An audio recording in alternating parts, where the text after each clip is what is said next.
Embarazo adolescente en Cuba. ¿Qué dicen las cifras? ¿Cuáles son sus desafíos desde lo institucional y desde lo público? ¿Qué nos queda por contar desde el periodismo? Yo los invito a que se queden hoy en La Buena Pregunta, porque hoy estaremos hablando de este fenómeno.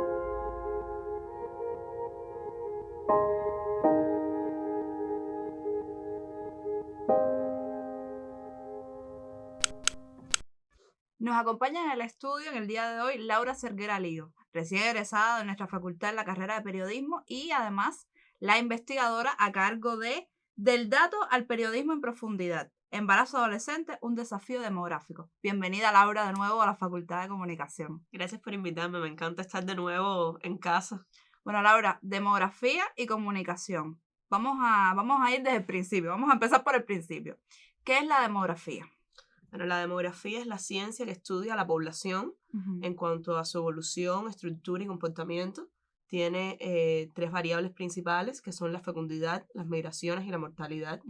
Y en función de ellas se estudian disímiles fenómenos que competen a las poblaciones. Entonces, demografía y periodismo. ¿Existe una voluntad, y eso tú lo reflejabas en tu tesis, por parte del gobierno de de visibilizar la demografía y sus fenómenos en la agenda pública? Sí, existe una política de población que está conformada por un grupo de leyes y medidas que se han ido tomando en los últimos años. Incluso hay un lineamiento del Congreso del Partido en los cuales se está evidenciando primero el reconocimiento de los problemas demográficos importantes que tenemos. Cuba es el país más envejecido de América Latina y el Caribe, y además la voluntad política de empezar a responder a estos problemas con soluciones prospectivas, que no sean simplemente tenemos un problema, vamos a resolverlo a corto plazo, sino empezar a planificar el país para fenómenos que no son reversibles o que hasta donde la ciencia ha llegado no parecen ser reversibles. ¿Y cómo es que tú te vinculas con el tema?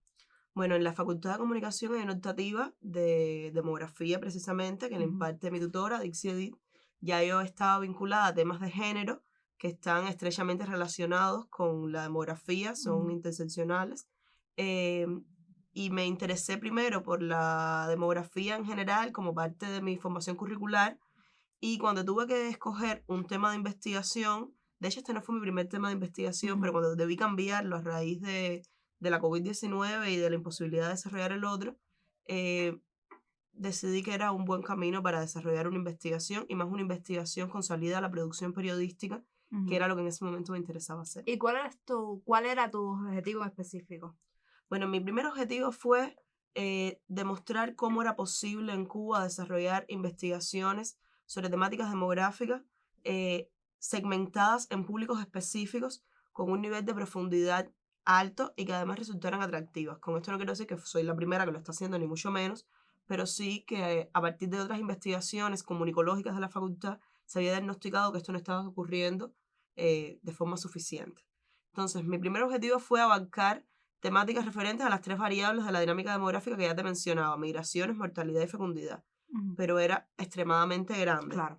Y terminó por restringirse al embarazo adolescente. Entonces, ¿qué es la transición demográfica en Cuba, Laura?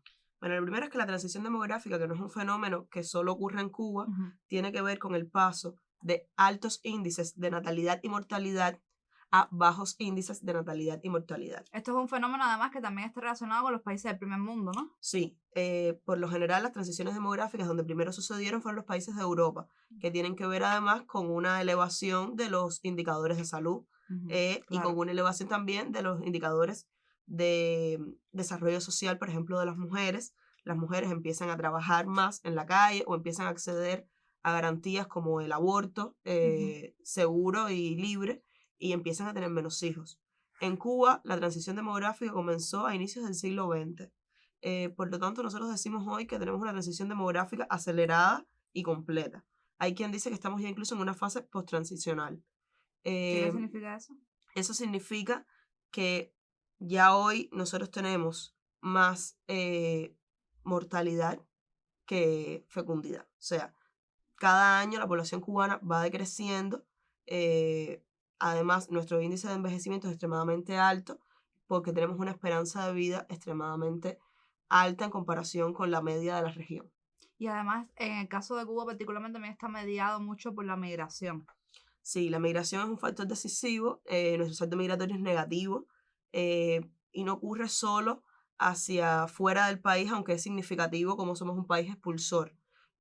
Ocurre también dentro del país. Hay una dinámica migratoria interna que sobre todo tiene que ver con que las provincias orientales son expulsoras hacia las provincias, primero centrales, pero sobre todo hacia las provincias occidentales del país.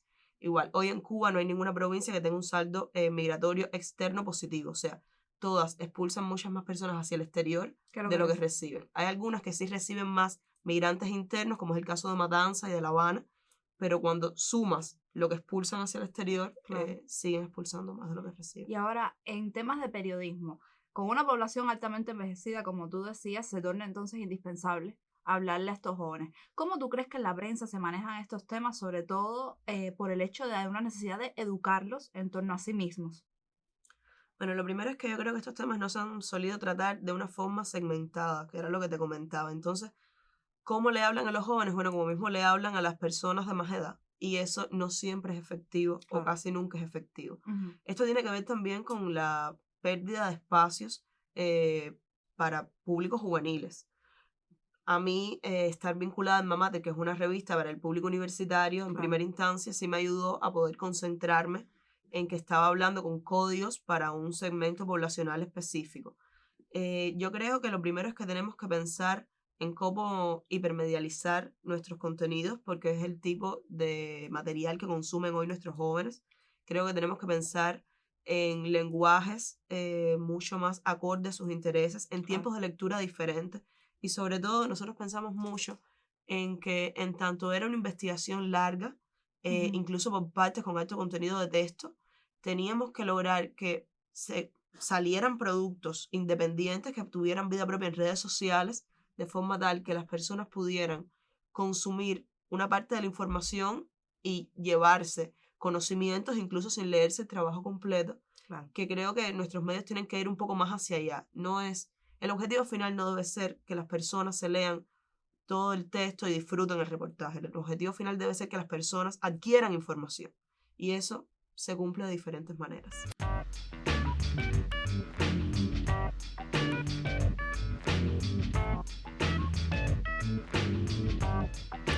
Del 1 al 30 de abril próximo se desarrollará en Cuba la Encuesta Nacional de Fecundidad 2022, investigación que aportará datos para el diseño de políticas públicas que promuevan una mejor calidad de vida en las personas en edad reproductiva. Pero, ¿qué necesitas saber sobre esta encuesta? La Encuesta Nacional de Fecundidad 2022 surge de la necesidad de conocer las determinantes de la fecundidad en Cuba, uno de los fenómenos demográficos más importantes en el crecimiento de las poblaciones y uno de los indicadores principales del cambio demográfico de las últimas décadas. A partir de una entrevista directa a quienes tengan entre 15 y 54 años de edad, se indagarán temas vinculados a las características sociodemográficas y socioeconómicas, las relaciones de pareja, las intenciones reproductivas, la anticoncepción, la distribución de tareas y la conciliación trabajo-maternidad-paternidad. La encuesta está centrada en una selección probabilística de viviendas. Se prevé que alrededor de 35.000 personas de unos 16.500 hogares cubanos formen parte de la muestra. Especialistas acotaron que esos resultados serán representativos de todas las personas del país del rango de edad de 15 a 54 años, al incluir representatividad nacional, tanto urbana como rural, y de 4 regiones: la occidental, La Habana, la región central y la oriental. Uno de los principales propósitos de la encuesta es ofrecer evidencia actualizada sobre decisiones y expectativas reproductivas de hombres y mujeres en Cuba, incluidos los adolescentes, y en este sentido se resaltó la importancia de que se incluya a la población masculina. En medio de los debates acerca del proyecto de ley del Código de Familias, con el cual se promueve la maternidad y la paternidad responsables, Resulta relevante que el estudio también se enfoque en las cuestiones que pueden inhibir la fecundidad en los hombres. Tiene como particularidad que será la primera que se realiza en hogares cubanos luego del inicio de la pandemia de la COVID-19 y se efectuará con dispositivos móviles de captura de datos. Cuenta para su realización con el apoyo del Fondo de las Poblaciones para las Naciones Unidas y el Fondo de las Naciones Unidas para la Infancia y constituirá un ejercicio de entrenamiento para el Censo de Población y Viviendas venidero. Hablamos, Laura, en el segmento anterior sobre la necesidad de pensar en los jóvenes. ¿Cómo se comporta la fecundidad en este segmento etario? Bueno, la juventud es el segmento donde más se aporta a la fecundidad. Históricamente, el grupo de 20 a 24 años ha sido el que más ha aportado a la fecundidad general del país. La edad media de fecundidad hoy en Cuba está en torno a los 26 años, aunque en los últimos tiempos se ha visto, un aumento de la fecundidad en el grupo de 25 a 30 años. El de 30 a 35 y mayores de 35 se ha mantenido prácticamente estable. No ha habido cambios significativos, aunque después de la década de los 90 sufrió un ligero aumento.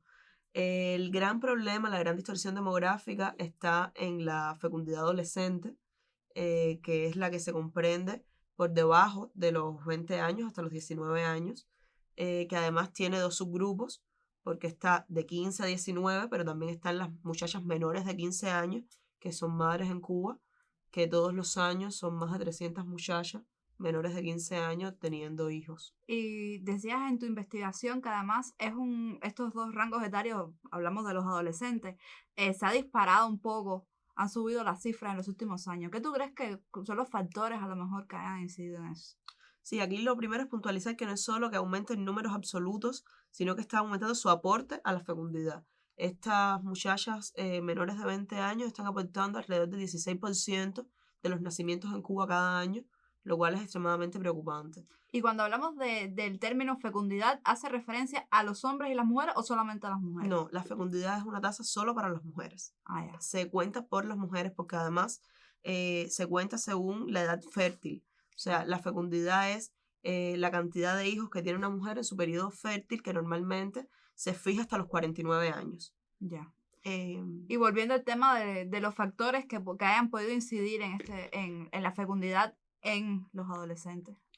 Bueno, yo creo que hay un primer factor que está relacionado con educación integral de la sexualidad, la necesidad de la educación integral de la sexualidad. Hay otro factor que está relacionado con cambios legales que son urgentes, brechas jurídicas que están haciendo falta. Por ejemplo, tienen que ver con la penalización de los delitos sexuales. Tienen que ver también con la edad mínima legal para el matrimonio y las autorizaciones excepcionales, que son cambios que deben verse a corto plazo o a mediano plazo a raíz de la aprobación de, primero el nuevo Código de las Familias y también cuando que esté en el cronograma legislativo se cambie el Código Penal.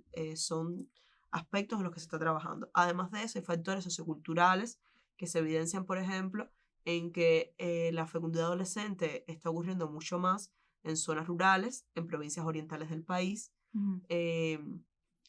Termina ocurriendo además más en contextos de uniones consensuales, pero con matices matrimoniales, o sea, no hay una unión legal, pero hay una relación que a veces es previa y a veces es posterior, pero son contextos sociales en los cuales no se ve mal o se asume como solución al embarazo una unión incluso cuando las muchachas son casi niñas. Incluso tú crees que culturalmente, con todo y que ha habido muchísimas conquistas, las mujeres hemos avanzado muchísimo en términos de conquistas, derechos, tanto en lo institucional como en la vida cotidiana. ¿Tú no crees que también con los patrones culturales que se venden, que vende la industria cultural, Hollywood, no ha habido un retroceso un poco en cuanto a la mentalidad de las perspectivas que tienen las jóvenes, por ejemplo, de conseguir un marido que las mantenga, ella ser la esposa, estar bonita, tener hijos? ¿No crees que ha habido un retroceso y que a lo mejor eso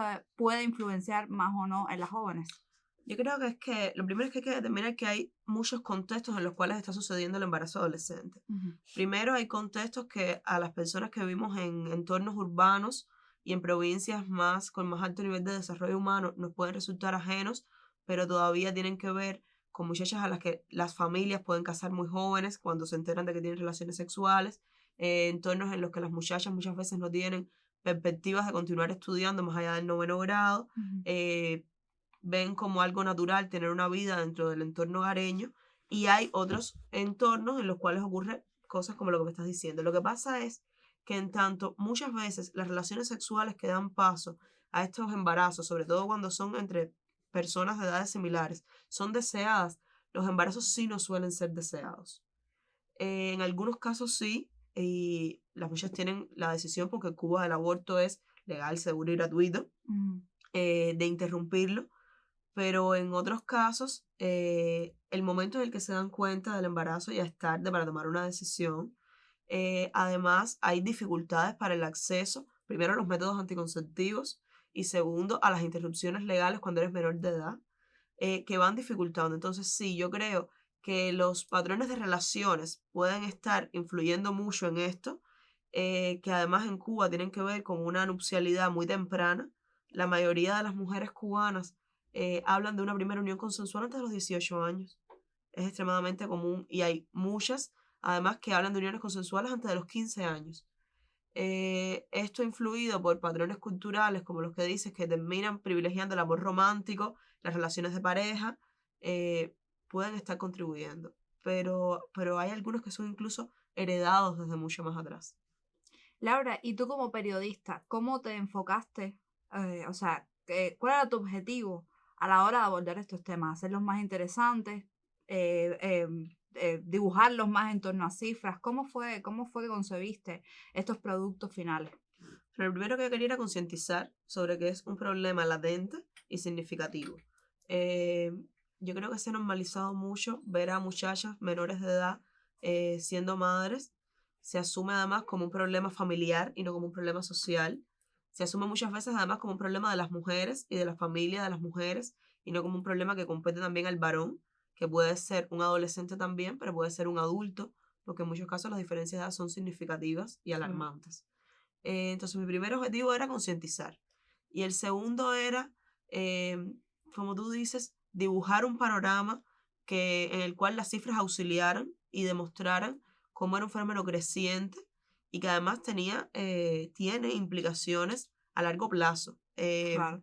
Hay países capitalistas, industrializados, que han hecho estudios en los cuales han buscado demostrar cómo el embarazo adolescente tiene un costo económico mayor que la prevención del embarazo, porque terminan siendo potenciales humanos que muchas veces están tranchados, porque el embarazo adolescente además está asociado a fenómenos como la deserción escolar.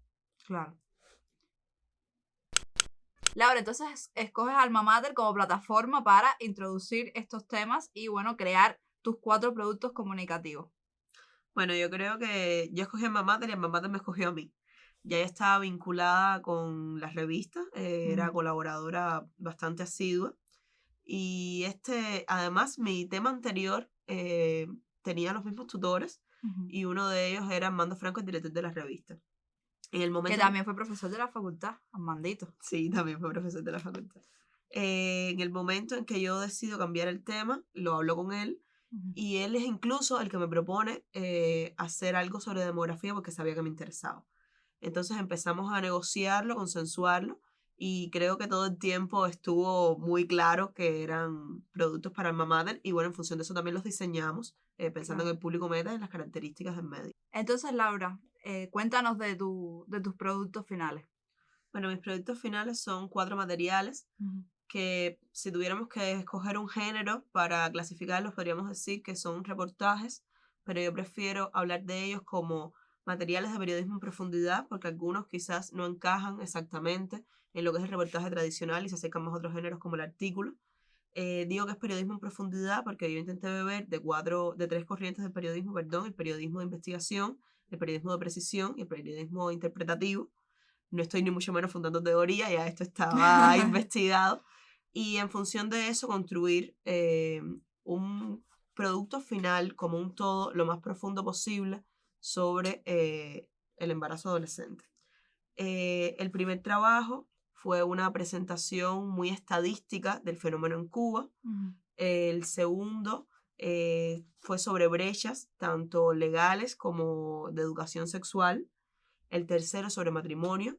Y el cuarto tiene una mirada más salubrista que va a las implicaciones médicas, biológicas del embarazo y de las interrupciones voluntarias de los embarazos. Todos están ya publicados en la revista Alma Mater. Sí, y estamos trabajando en un quinto trabajo que quizás sea un poco más breve, pero que también consideramos que es importante sobre la continuidad escolar de las madres adolescentes. Estamos trabajando a partir de una regulación del Ministerio de Trabajo y Seguridad Social de protección a las madres trabajadoras que por primera vez le da la posibilidad a las madres adolescentes de acceder a los círculos infantiles, y estamos investigando sobre esta opción porque, como comentaba, la deserción escolar es significativa.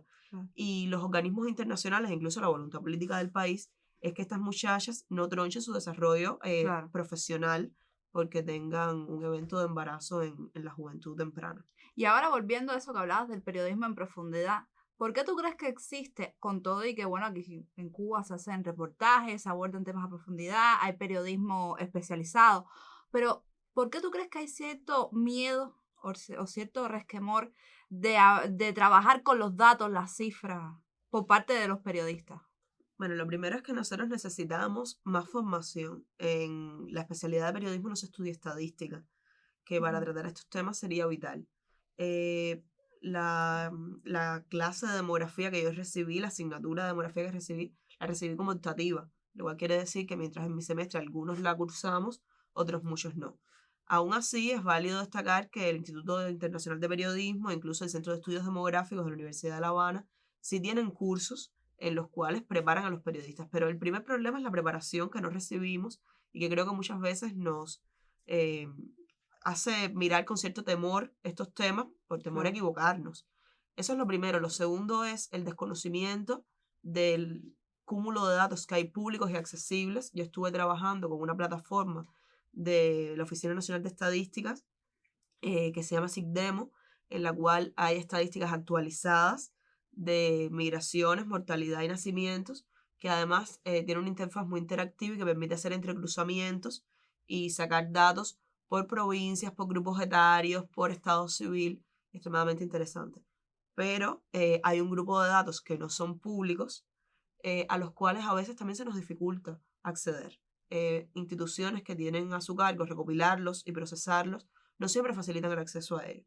Entonces, entre el desconocimiento de los datos que sí están, la dificultad para acceder a algunos que son reservados y las lagunas de nuestra formación profesional, creo que todo eso está impidiendo que más profesionales accedan a este tipo de temas. Y yo añadiría también que quizá el diarismo, ¿no? Las tareas del día a día, las rutinas también, porque estos son trabajos de mucho más profundidad que a lo mejor un comentario, un artículo. Sí, definitivamente las rutinas productivas, que además, incluso en medios como Alma Mater, que no están diseñados originalmente para un perfil diario, pero que con las exigencias del contexto mediático actual terminamos trabajando diario, y eso que mucho menos seguramente que quienes tienen que llenar 8 páginas todos los días, compiten contra este tipo de trabajo. En mi caso, yo hice esta investigación sola porque fue mi ejercicio de culminación de estudio.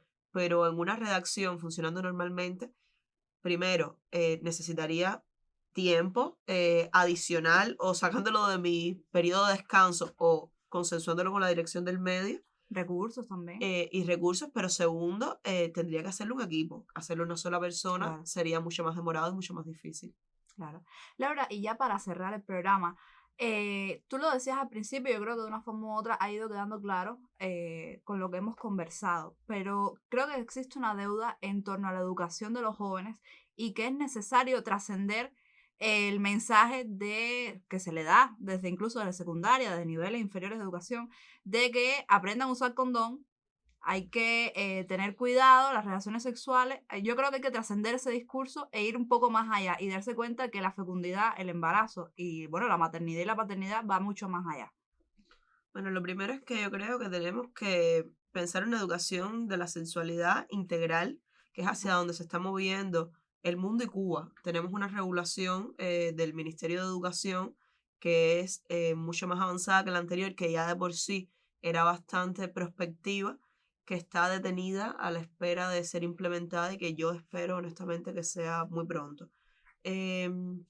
Como tú decías, tenemos que dejar de verlo de una forma tan instrumental, tan básica. Yo creo además que tenemos que avanzar hacia una educación de la sexualidad mucho más enfocada en el placer, porque los adolescentes están adelantando su edad de inicio de las relaciones sexuales, una edad de inicio de las relaciones sexuales que es anterior a la edad de uso del primer método anticonceptivo, pero están llegando con muchas lagunas, con mucho desconocimiento, que además puede terminar después en disfunciones sexuales, en experiencias negativas o no deseadas que incluyen el embarazo, pero lo trascienden, incluyen las enfermedades de transmisión sexual que hoy en Cuba, en la población juvenil, son un problema grave.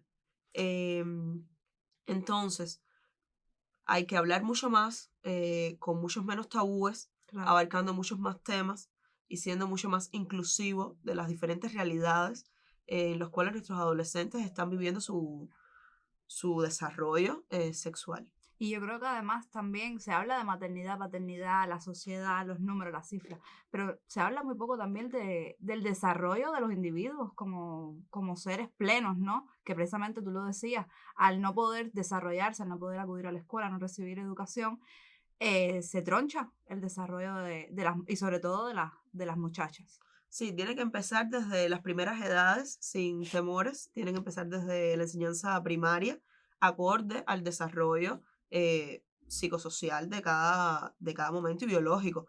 Hay mucho temor por parte de los padres de que les estén hablando a sus hijos de sexualidad antes de tiempo, pero la cuestión es que los niños están expuestos cada vez más a contenidos sexualizantes, Claro. están empezando mucho antes sus incursiones sexuales y están haciéndolo sin conocimientos o con los conocimientos que adquieren en internet, con los Claro. conocimientos que adquieren con sus amiguitos un poquito mayores. Claro. Y esto está desconociendo, las necesidades reales de información que ellos tienen para desarrollarse plenamente.